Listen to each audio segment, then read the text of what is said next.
સસરા પોતાની પુત્રવધુ અને તેના મિત્રોની દારૂ પાર્ટીથી એટલા કંટાળી ગયા કે પોલીસને ફોન કરીને રેડ પડાવી. આ ચોંકાવનારી ઘટના સુરતના ડુમ્મસમાંથી સામે આવી, જ્યાં એક આર્ટિસ્ટ વહુની દારૂની મહેફિલ પર સસરાએ પોતે જ રેડ પડાવી.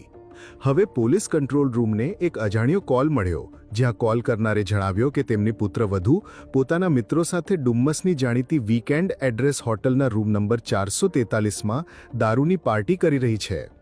આ બાતમીના આધારે ડુમ્મસ પોલીસે ઘટના સ્થળે પહોંચી રેડ કરી, જ્યાં રૂમમાં 4 પુરુષો અને 2 આર્ટિસ્ટ મહિલા ફ્લોર પર કુંડાળો વાળીને દારૂની મહેફિલ કરતા ઝડપાયા હતા.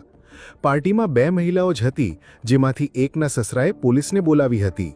આટલું જ નહીં, હોટલના માલિકે પણ આ લોકો ખોટી રીતે હોટલના નિયમોનો ભંગ કરીને રૂમમાં પ્રવેશ્યા હોવાનો આક્ષેપ કર્યો હતો.